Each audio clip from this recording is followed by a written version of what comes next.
It's more this one.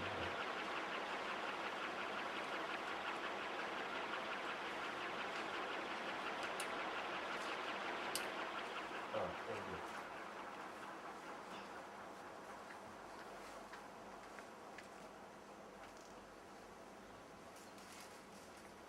One of the greatest exponents of Vedanta is Sri Adishankaracharya.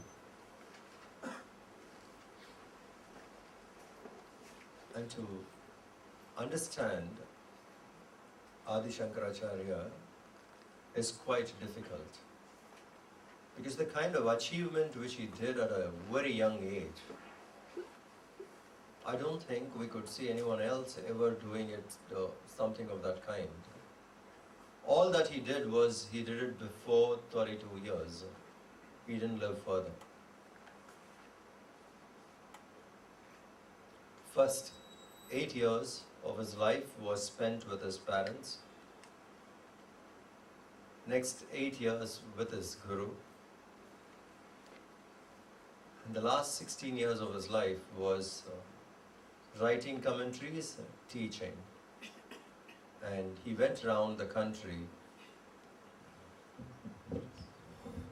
He went around the country 4 times at least to transform people. Hey, this is not okay. I need a little up. Maybe a little more volume.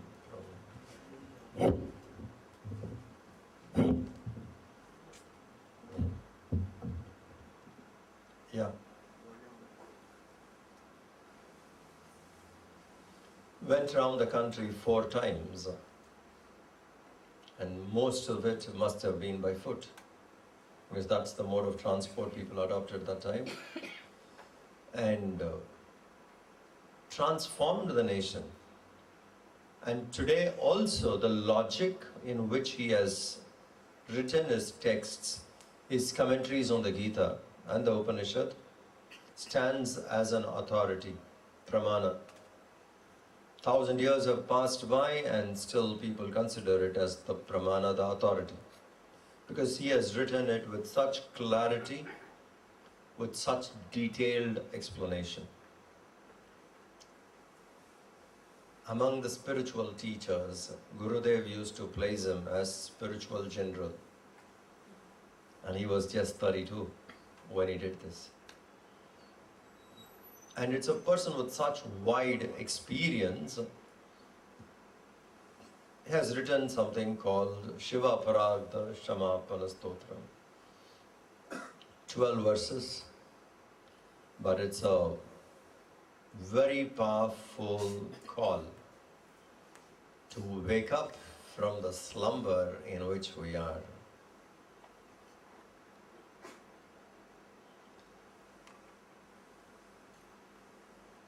One simple question. Shankara makes us actually makes us think deep into it. It's like a wake-up call. What's after verse? Why are we still restless? An important question. Why are we still restless? Why is this feeling of not being complete still haunts us after all these years? Why are we not feeling fulfilled? In spite of all our achievements, in spite of various things which we thought, if I have it, I would be done, I would be fulfilled, I would feel accomplished. We go. Voice goes, don't say there's no mic, it's not working.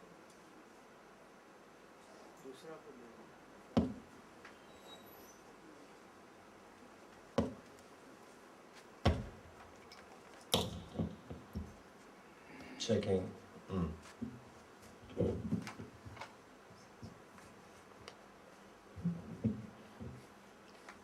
Okay, yeah, this is better. Why is it that we don't feel accomplished? What is it that we are lacking still? Let's get ourselves focused on these. Why am I still restless? What is it that I'm still lacking?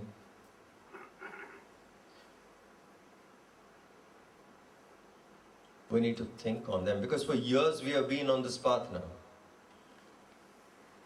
And why are we still restless? Why that sense of being accomplished keeps evading us even now?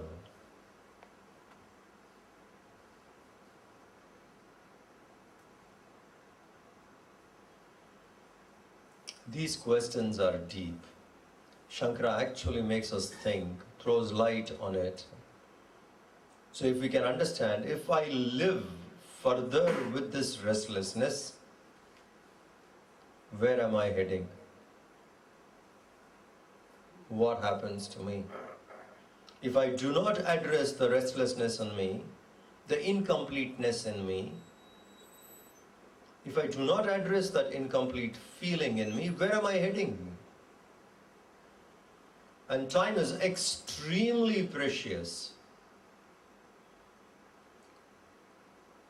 This question needs to be addressed. Because life and its uncertainties, we are never aware what will happen next. It's so uncertain that we have no idea how much time is left. If this is not addressed and I die with the same feeling of incompleteness, what have I done to the opportunity called life, which we got? So we need to address this particular question. Why am I still feeling incomplete? Why is this restlessness in me? What is the reason? What are the things I think if I have it, I will be fine? Or what are the things I'm scared of losing that I already have? I want to protect, hold on to it. If that gets threatened, I'm worried.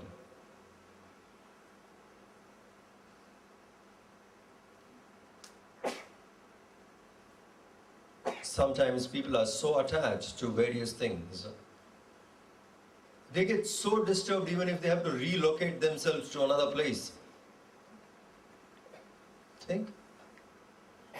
What are you holding on? What is it that makes you live in a sense of fear, insecurity, incompleteness? What is it? These questions, if we can sit and think deeply, we would really understand. And that's what Shankaracharya tries, by putting out various conditions we go through in life and yet fail to address this incompleteness, yet fail to recognize what we need to recognize. Continuing, yeah. First verse we will start now chanting. Satvik ji will chant and we will repeat, yeah. Adau karma prasangat Adhau karma prasangat kalayati kalusham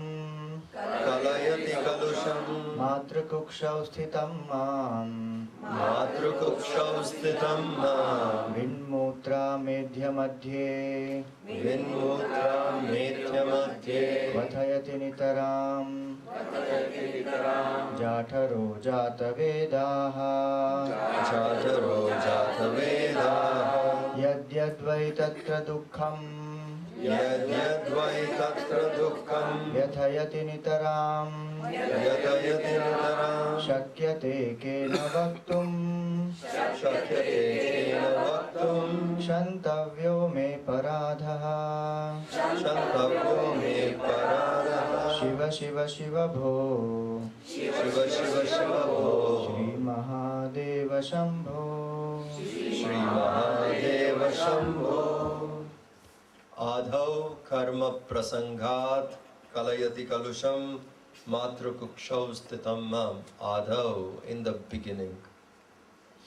beginning of my life, all that I can remember, beginning of this manifestation of my life, where I was. Adhau, in the beginning, due to karma prasangat, in association with karma, whatever I have done, karma prasangat, kalayati kalusham matrukukshav sthitam mam. In the beginning, karma prasangat, Where am I? Vinmutre metya madhye. I begin my journey being placed in the womb of the mother, which is naturally of filth, etc. That's how our journey begins, all of us, men and women. How do we start? So he says, Adau karma prasangat kalayati kalusham matrukukshav sthitam mam.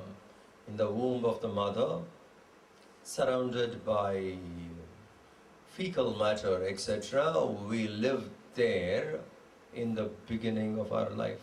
In the beginning, that's how we live. Loud. It goes off slowly. Okay?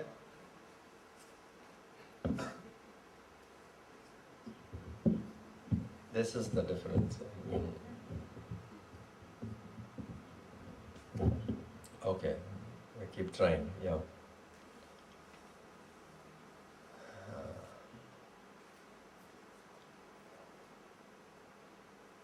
At that condition where we are placed, we live there, how is life? What kind of a life is it?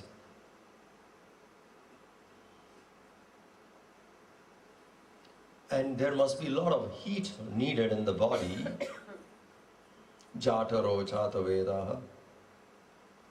The digestive power in the body, which generates a lot of heat. So it's in a place like that we live. And why are we placed there? Because when I lived earlier, I have not lived fulfilled. I missed out. And the desires which I have entertained and the actions which I have performed are not over. Therefore, we come again, manifest this way, live life like that and move on. And at that point of time, we never think of the Lord. So why do we go through this? If I am not done, if that incompleteness which we discussed is not addressed now, this will be our condition again. Die, wait. It's coming back. Echo.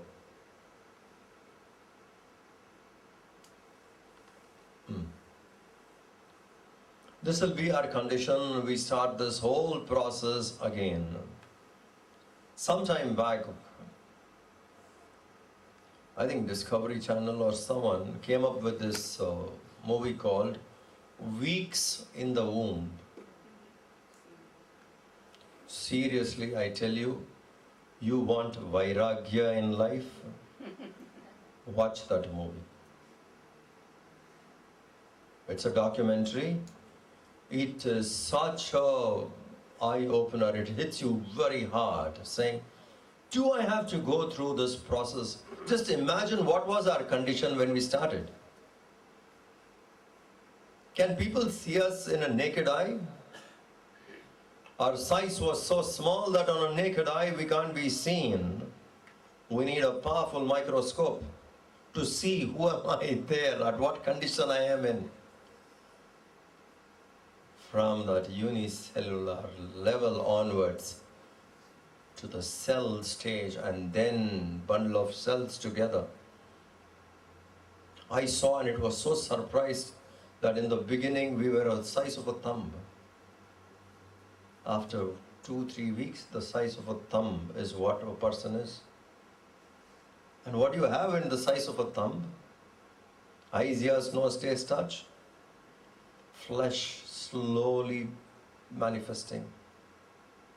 And why do I have to go through something like that? My desires are not over. I never thought of the Lord.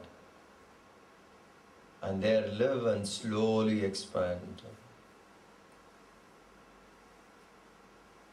As a fetus, develop slowly, slowly. Slowly the eyes come after a few weeks, the ears come. So it's just a bundle of flesh living there. Why? Because when I lived earlier, I lived foolishly. I did not get myself cleared of all the vasanas. My desires were not exhausted nor transcended, and actions foolishly done makes me go through this.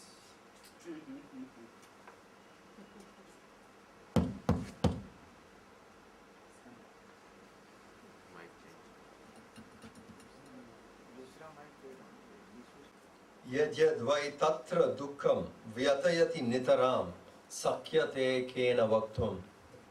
To whom shall I say all this? Sakyate kena vaktum. What shall I say about it? That pitiable condition of mine in which I was. Not enough, na? Can you raise the volume? Is it the speaker is facing that side or this side? This side only. Okay. Fine, we'll do it later. Satyate kena vaktum. To whom shall I say all this? What shall I say about it? That I'm suffering there in that kind of a, like the torture which I go through, conditioned to something so tiny, helpless, living in the heat of the mother in the womb, surrounded by fecal matter. This is my condition. Why am I in that condition? Because in my earlier manifestation, I did not think about you. I lived without thinking about you, without seeking you, without those desires not done. So you see how Shankara wakes us up, saying, now wake up. This is how we went through, therefore now wake up. This sorrow, how do I address it? If I live without fulfilling my desires, this is what will happen to me once again. Shantav yo me aparadha. O Lord, please forgive my negligence. I have neglected all the while. I have never turned my mind towards you. I have neglected it all the while. Please forgive me for it. I need a hearing, and therefore please listen to what I have to say and forgive me, because at that point of time I never thought of you. Though my condition was like that, I never thought of you at that point of time. Therefore, please forgive me. Shantav yo me aparadha Shiva Shiva Shiva Bo Sri Mahadeva Shambho. So this is the first verse where he says, due to my own karma, due to my own actions of the past, this is what I went through in life. Started from a cell onwards and lived in the womb, suffering inside, feeling suffocated, restless. Today, we may not remember it, but if you have to be in something like that again, how would we feel it?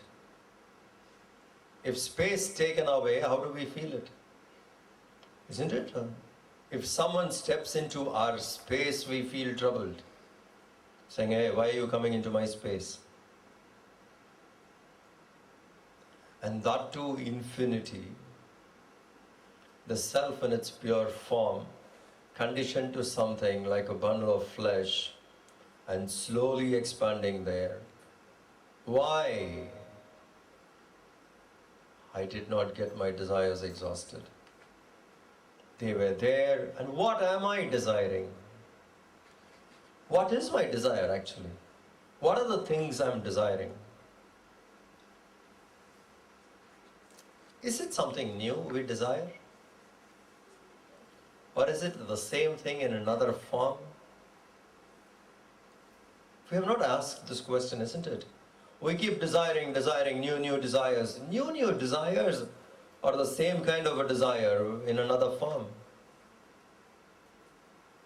On analysis we will know, isn't it?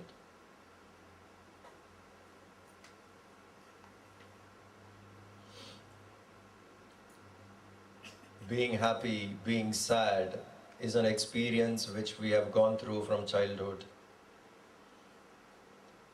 How many times we must have been happy in our life? How many times? How many times we must have been sad in our life? In this life, how many times? Happiness, neither sadness, both these experiences are not new. They aren't new.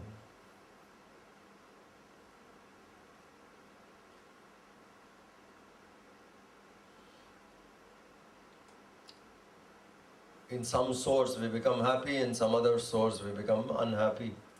And that's what we have lived till now. Further also will be the same. Another desire coming on my way, I'll feel happy for a while, and then that happiness goes away. I feel sad for a while, the sadness goes away. The intensity reduces, slowly sadness goes away. Another experience. So it's not new at all. Joy and sorrow, what we have gone through, is not at all new. It's same thing being repeated again and again. Not understanding that, not able to drop it, we come back. We come back. And our journey begins this way. Therefore, Shankara says, at that pitiable condition of mine, I never invoked you, I never thought of you, you were not even in my mind, that's how I went through, please forgive me. Forgive that negligence in me. Forgive that I did not turn towards you. Please forgive me so that now, when I turn, I move towards that. So that's how life was in the womb. How is it when we come out? How many people came out smiling? Anybody? Zoroaster did that. Rare. I don't know what was the joke he had at that time. Zoroaster, when he came out, he was laughing. The only child who laughed. Krishna could have been another one. Coming out saying, oh, this is where we are trapped now. The rest were screaming, isn't it? And that's the only time others were happy when you cried. Your tears, your crying made people around you happy, only time. But why are we crying? So when I come out, how is my life? Shankara says, in the womb, that's how I was, restless, limited, slowly waiting for all the features to develop, floating in filth, suffocated by the heat. I went through all this because I want an opportunity to get the desires exhausted, nothing else. I just want an opportunity so that the desires in me, I get them exhausted. For that opportunity, I go through all this. Oh Lord, please forgive me. And then we go into the next verse.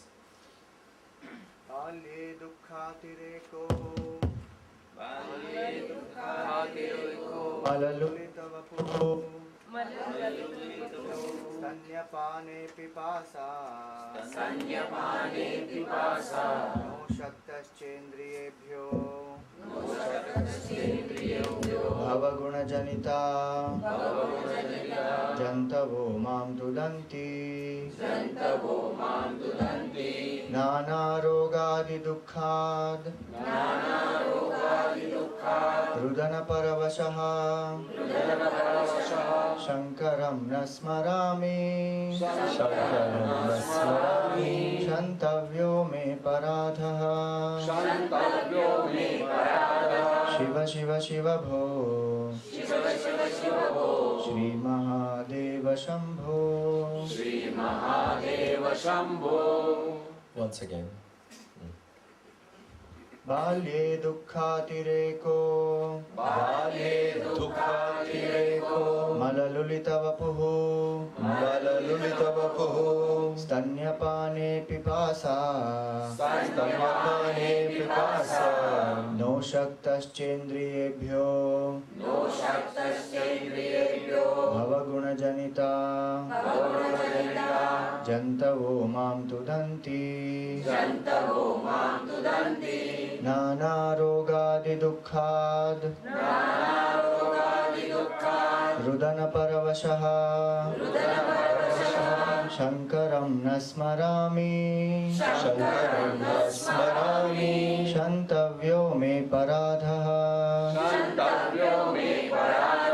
Shiva Shiva Shiva Bho Shri Mahadeva Shambho Shri Mahadeva Shambho. Balye, in the early childhood, as an infant, dukkha atirekaha, there is excessive pain. Mala lulita vapuhu, being the one with the body moving in filth. Stanyapane pipasa, there is a desire for drinking mother's milk. Nau indriyebhya saktaha, not with capable sense organs. Being born out of multiplicity of this world. Mam, I am afflicted with Roghadi dukkha rudhana paravashaha, being totally dependent on others due to intense sorrow of many disease. Shankaram nasmarami, O Lord Shiva, I never thought of you. As a child, when I was born, I came into this world. First thing I suffered was the atmospheric pressure. And then how is my life? My sense organs are so tender, so weak, that I can't defend myself with anything. A mosquito, a fly, an ant. I had no strength to defend myself. Can you imagine the helplessness? Even today when we feel helpless because of various things, it is so suffocating. Why am I so helpless in life? And we keep telling people also when they are, looking so helpless in life, saying, wake up, get up, rise up to your strength. But at that stage of my life, I can't do anything. I can't defend myself from a small ant. An ant can come and bite me, and all I know is to scream. If the mother is an intelligent mother, can spot what could be the trouble in the child. Why is the child screaming? This scream seems to be different. This scream is coming out of pain, not out of hunger. Discrimination. Sometimes people don't know. And when I'm hungry, how do I ask? I'm hungry, and all I know is I can only scream again, cry. Is it not something all of us went through? So how was my childhood? When I want to sleep, they ask me to eat. When I don't want to eat, they ask me to sleep. Forced. We live that way. And so tender, nothing we could do about it. We talk about hygiene, cleanliness and all that. What we were doing that time?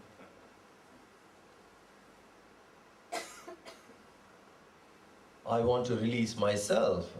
Get up and go to the bathroom. No. Crawl. No.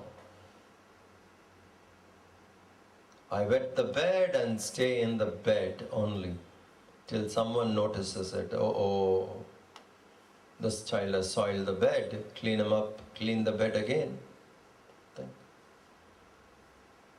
We have gone through all this.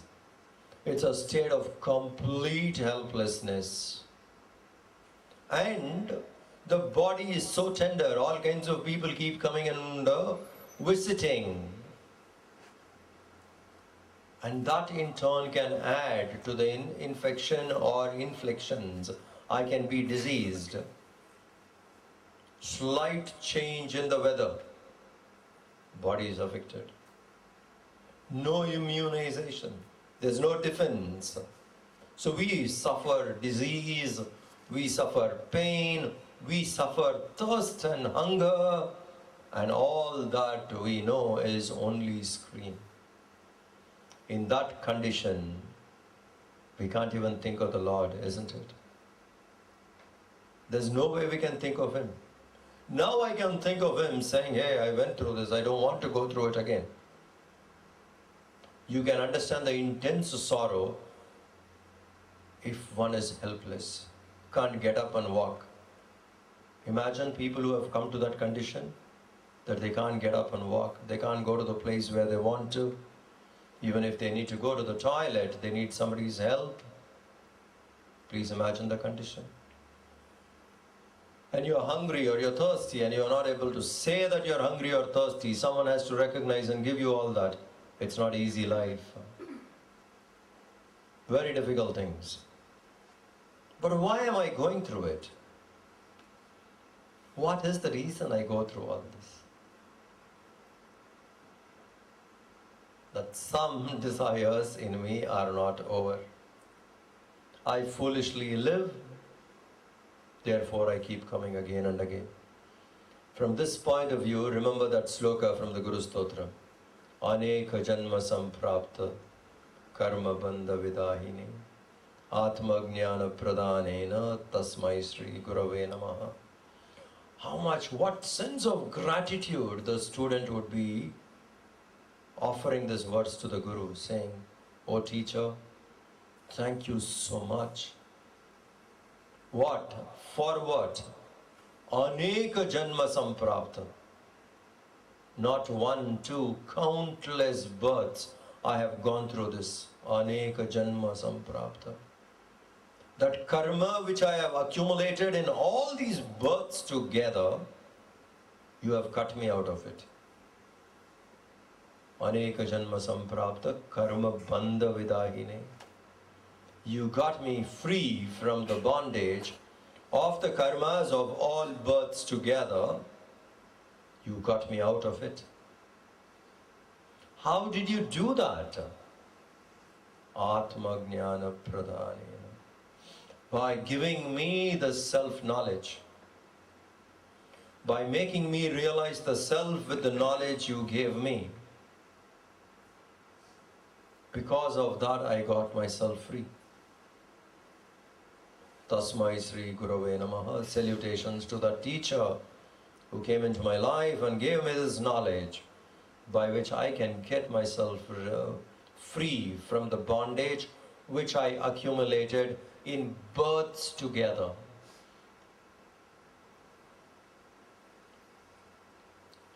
Do we realize how precious this knowledge is? It's not a solution for this life. It's a solution to the karmas accumulated all lives together. Please realize that. It's not that someone taught me how to live. You know, many people say, oh, I came to spiritual life and it helped me to live life confidently. I'm able to face my problems. For that you don't need spiritual knowledge, actually. There are so many motivators today in the world. They motivate you with their motivational talks, which can tell you how to handle life, how to handle problems. That's very simple. That's not what Vedanta does. It comes very naturally. When we take to Vedanta, these qualities come to us just like that. But what Vedanta does is, that which I have accumulated all my lives is cut off. We don't realize that. We think, like I came across this knowledge and this made me live life well now. No, that's very superficial understanding of Vedanta. What actually Vedanta does is it gets us cut off from all the accumulated sins. Knowingly, unknowingly, whatever we have accumulated, we get rid of it. That is the power of Atma Jnana. So, in the womb I don't have an opportunity to know it. It's not possible. As a child, this is my problems. Helplessness is what I experience as a child. Live there helplessly. At that stage, I can't think of the Lord. I don't have the ability to think. Many a times we must have felt that, let me get up and run away from it. But I can't do it. My legs are so tender, my limbs are so tender. All I can do is scream in pain. Being suffocated, I only scream. That's how my childhood goes. So in the womb, life was very different. Suffocation. In the childhood, it's another kind of a suffocation. With this, we come into youth. There is a possibility at this level we can think. But how many of us think? Right thinking is possible because now a person has grown up to analyze and understand well, can think. If rightly initiated, a person can think. But how many people actually think? How does our youth pass away? Shankara says in the next stanza. Yeah. Praudhoham yauvanasthaha vishaya vishadharaihi panchabhirmarma sandhau nashto vivekaha sutadhana yuvati svada saukhe nishannaha shaivi chinta vihinam mama hridayamaho managarvadhirudham shantavyo me paradhaha shiva shiva shiva bho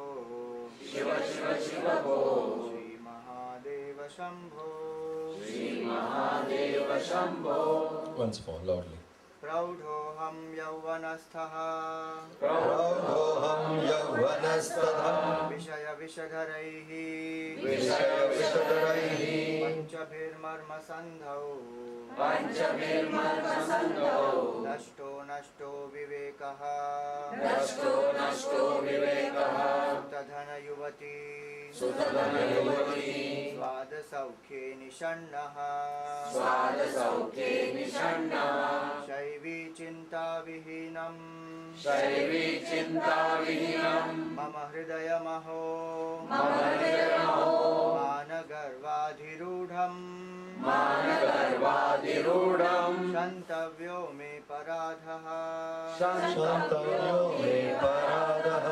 Shiva Shiva Shiva Bho Shri Mahadeva Shambho Sri Mahadeva Shambho.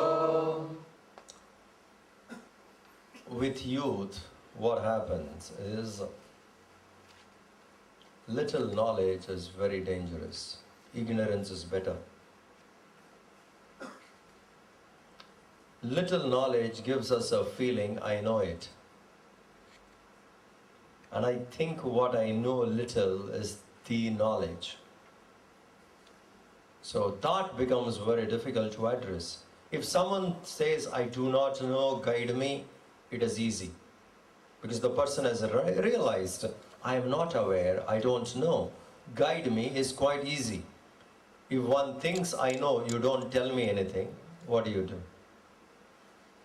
And what do you know? I think I know everything. You don't know. Someone sent me an email sometime back, a mail came which says, when I was a child, 3, 4, 5 years old, let us say, I thought my dad is the most wisest, bravest person. 3, 4 years old. 8, 9, 10. He's a nice person who will take care of me. Not the most wisest, bravest. 14, 15, very ordinary. Just another ordinary person who doesn't really know much. Sometimes I have to tell. At 20, convinced, it's better I lead this man's life. He doesn't know anything. By 30, I think, hey, he had some points made which were sensible. I wish I heard him earlier. At 40, 45, saying, I remember all that what he did was sensible. By 50, you feel, I wish he was with me. Change. So at the age of 15 to 20, what do you know? You know hardly anything as a youth, but we think we know. Very difficult age to convince. It's not easy at the time to tell people. So how does a teenager live? He lives with a little knowledge, thinking he knows it all. And not only that, the sense organs, which was quiet till then, starts manifesting. They become vigorous.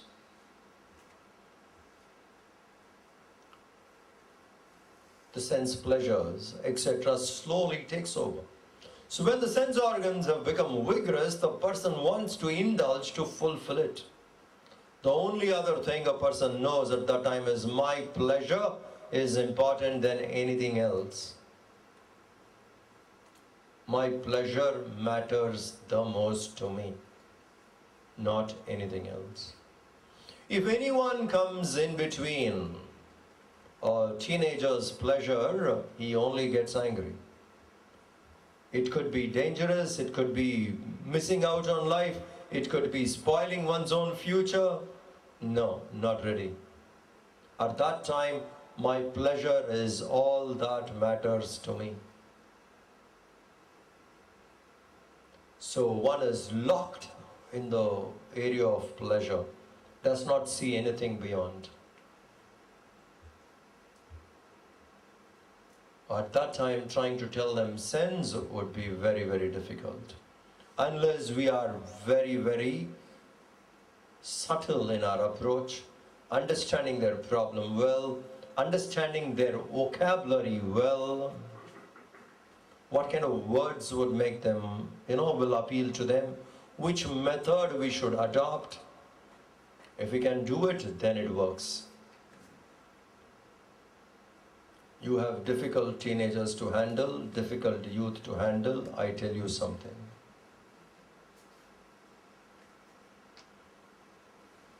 Make them do what you want, but the way in which they like doing it. This is the formula. Make them do what you want, the way in which they like doing it. You learn this art, you guide the teenagers well. Can make them think. Once they are available to your method of teaching, you can make them think right. If they are not available to you, then your method of teaching is of no use to them, because they are not ready to learn from you, because the very fact that they are not available to you. One needs lots of patience and clarity to make them turn around and listen. But at that age, unless the teachers are intelligent, alert, mostly people don't do that. Therefore, the right thinking never happens. How does a youth go away? How did your youth pass away? Pleasure hunting is one main occupation. Pressure, peer pressure in which one lives. This I need, that I need, this they have, that they have, I don't have. That's a kind of an occupation. And in the competitive world, fight for your place. Try and establish yourself there. Somehow I need to be successful here. I need to work hard. Youth realize that. Hey, these are important things which can get me there. And parents also realize. That's why overemphasis is given on marks. Because the child realizes, most of them realize, saying, hey, you need to have good marks. You want a decent job, you want a decent placement, you need to do well in life. Educationally, you must be strong, and that marks is all that they know.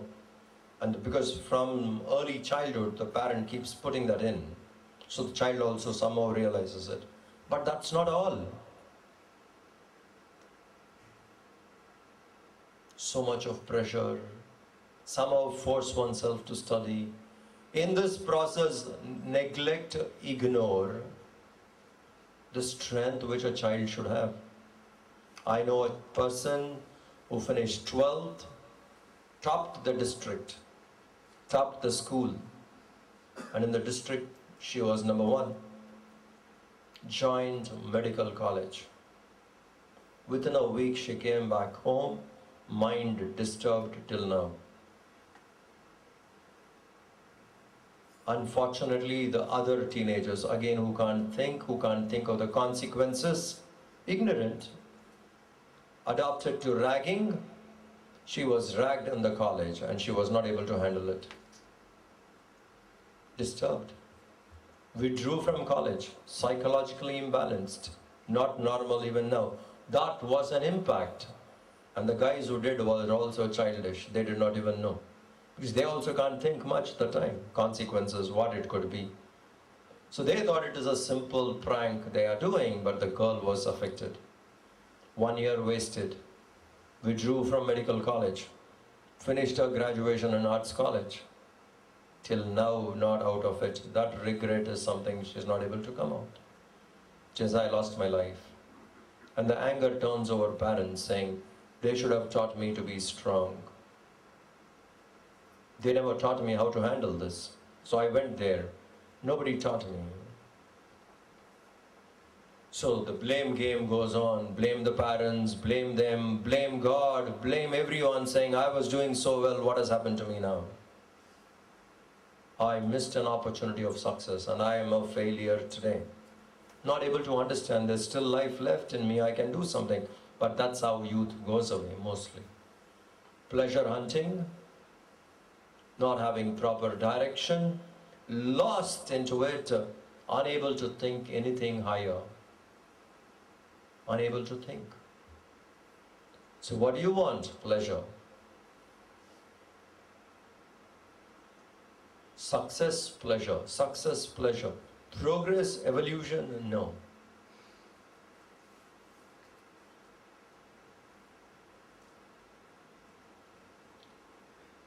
This generation, even so, little more than the earlier generation, they don't like advice.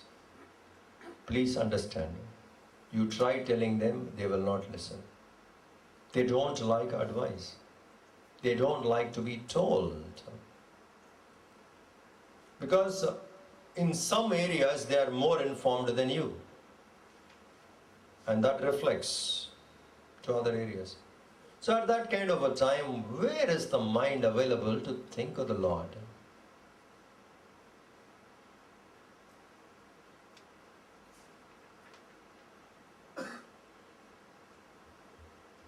$500 million people are in Facebook, which makes the 5th largest population, if you call it as a country. 500 million people. What do? How much of the time? Will that help you sometime later? I mean, you connect, it's okay, interaction, your connections have gone. It's an international community today. But only in it. You try telling them, nobody listens. Guide them, nobody listens. Tell them, hey, you need inner strength. No, who cares? I don't. At that point of time, mind is not ready to think of the higher. Peer pressure, pleasure hunting, various kinds of things in which the mind occupies and never thinks about the Lord. So childhood, youth, in the womb, childhood, youth passes away this way. This is why Shankaracharya and Bhajagovindam also said, Balastavat krida saktaha. That's all one can do as a child. Play, play, play. As youth, tarunas, tavat taruni saktaha, run around chasing pleasures, seeking, demanding its quiet on them, never thinks about the higher. When these two happens, how is our life? Vriddhas tavat chinta saktaha. I come to an age where I turn back and I see, what have I done to my life? And that's hurting. I had an opportunity and I lived long enough, 70 years, 60 years. What have I done to my life? 60 years I have lived, I turn back and I see myself, what have I done? So much of mistakes, so much of foolish things I was chasing, and look at me today. Locked in worry. And the last line he says, Parame Brahmani Kopina Saktaha. Where are the people who think about the Lord? Where are the people who think about the higher? This is how life keeps moving. In the womb, in the childhood, in the youth, life passes off this way. Good opportunity to live and to evolve, missed out. So what can we do? This is how I missed. Now what can I do? What are the things I must do so that I can get out of all this? That portion we will take up tomorrow. We'll sit quietly for a few minutes now. Close your eyes. Relax yourself.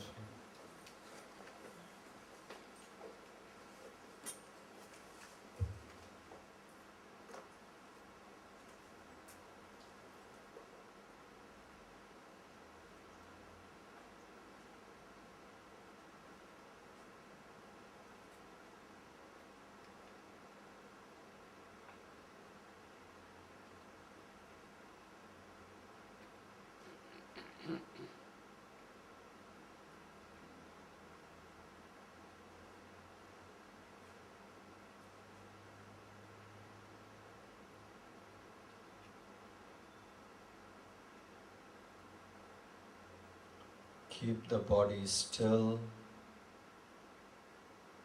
Don't give it any movement.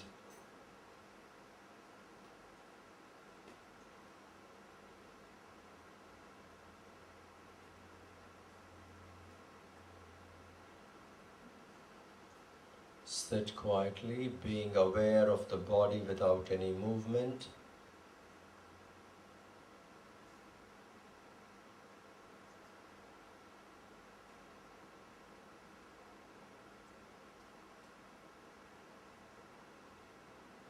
If thoughts keep coming, try and become aware again of the body which is sitting quietly. For a while we may be aware of the body, thoughts would rush in again. As thoughts come in, try and drop them. Focus again on the body sitting quietly.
Shanti, Shanti, Shanti. Hari Om Sri Gurubhyo Namaha. Hari Om. Slowly open your eyes.